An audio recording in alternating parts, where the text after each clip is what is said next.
Weeks have passed since the mysterious disappearance of Darryl Fornatora in the Dominican Republic, and his family grows desperate for answers. All we need is the crumb. Someone saw something, someone knows something.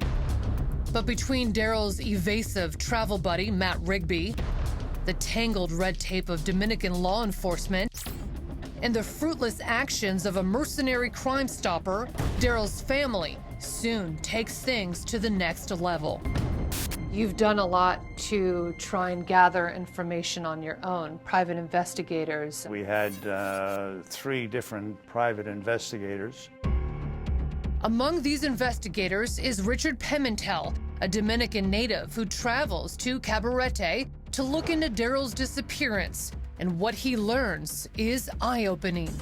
The strip of restaurants and bars alongside the beach where Darryl disappeared, it's heavy prostitution at night. That's where you go and buy drugs in Cabaret sometimes.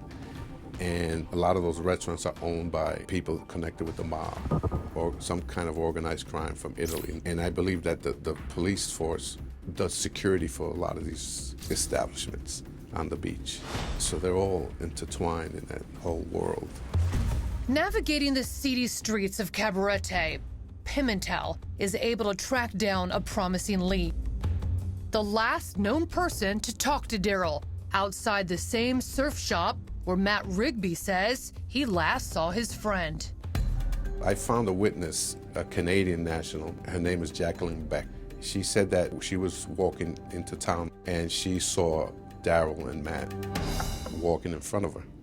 And she noticed that Darryl was acting irrational. And then when Matt went in the store, Darryl approached her and was asking her for help. He said, I need to leave this country. He was paranoid, asking if there were any gangs in Cabaret, if there were any mobs. She asked him if he had consumed marijuana. He said yes. And then Darryl kind of panicked a little bit because a couple of kids approached her, the locals, and he backed off from her and then just left. Jacqueline Beck's statement backs up Matt Rigby's claim about Darryl's state of mind prior to his disappearance. But what or who could cause him such extreme paranoia? Enter Emilio Gaspar, the local who rents out surfboards and took Darryl to nearby Playa Sosua in the hours before he started acting paranoid. According to Gaspar, he wanted to show Darryl a good surfing spot. But I'm from the area. I know the spot that he mentioned was a regular beach where there is no surfing taking place in Sosua. So he's lying right there that he was showing Darryl a good surfing spot. He's a very shady character. He's what we call a player. I believe he deals drugs. He facilitates drugs and prostitutes. If you're looking to buy some drugs, Sosua would be a good place to go. When he went to Sosua, he could have purchased something that was laced with a drug and just been a victim that way, and then, easy prey to someone who wanted to rob him or drag him off somewhere. Was the marijuana Darryl admitted to smoking laced with something that made him fear people were after him? Whatever the answer, one fact remains: Darryl did disappear. His paranoia may have been founded, which begs the question, what happened in Sosua? I think Darryl might have rubbed someone the wrong way there over maybe a drug deal, purchasing some recreational drugs, or maybe hooking up with a local prostitute. Could his trusted guide, Gaspar, have had a hand in Darryl's fate? It's possible. It's possible. Because I wouldn't put it past him. He could be the type of person that could get involved in something like that. If Gaspar knows anything, he's not talking. No one is. And just like Darryl's sister, Christina, Pimentel suspects local police are actually working against the cause. I met a person that he was kind of giving me information on what was going on, and that person was picked up by the police Was told, I believe you've been talking to a detective from the United States. You have to remember that you live here, your family's here, and you're the only one that can get in trouble. So, you should be careful what you do. And then they let him go. He called me in a panic. So why would they do that? You know what I mean? Something's going on, and we can't get to the bottom of it because of the police involvement. Pimentel finally does meet with the local officer in charge of the case and receives some shocking news. I wanted to compare notes and talk to him, and he just cut me off. He said, "Oh, that case is closed. We have 2 witnesses that saw him go in the water and never come out. He drowned. That case is closed."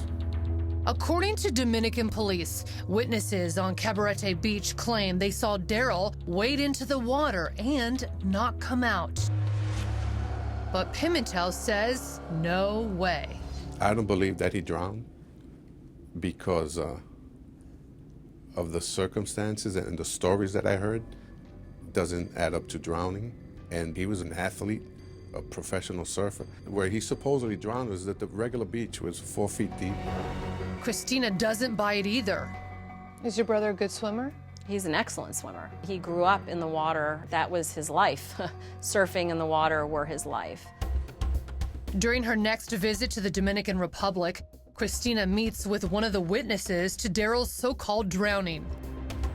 I said, "We've been told that you said you saw him swim out and never come back." And he's like, "No, I saw it. He went up to his chest and he was in the water and that was it." And then I didn't pay attention to what he did after that. The family says this kind of account shouldn't be enough to call the case closed.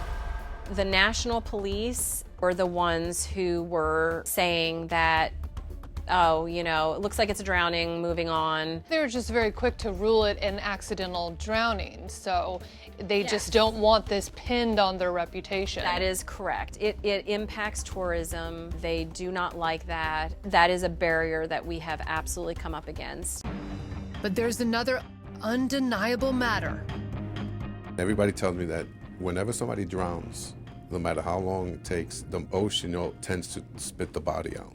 And that never happened with Darryl. In mid-March, a Florida news reporter calls the drowning into question.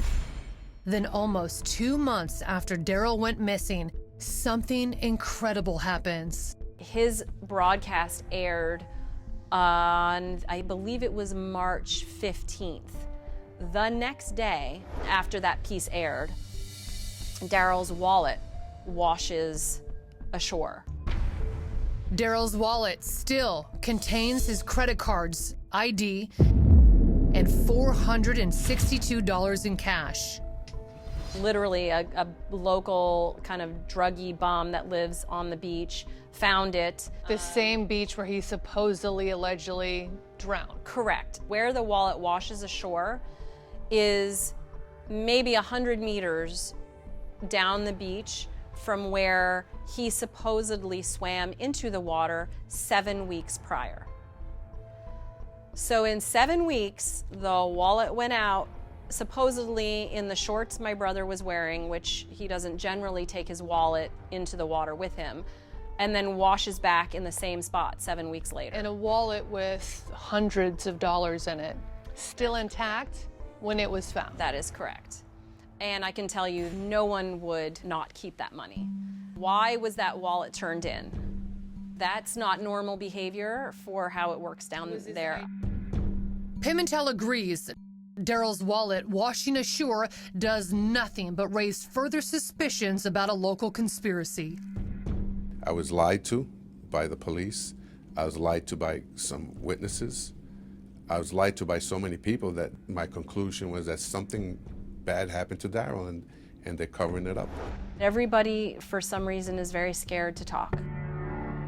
And that everybody seems to include Darryl's friend and travel partner, Matt Rigby.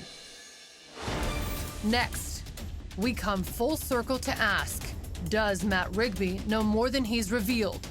All of those things that he did were done with a purpose, a specific purpose. Shortly afterwards, he ended up hiring a criminal defense attorney.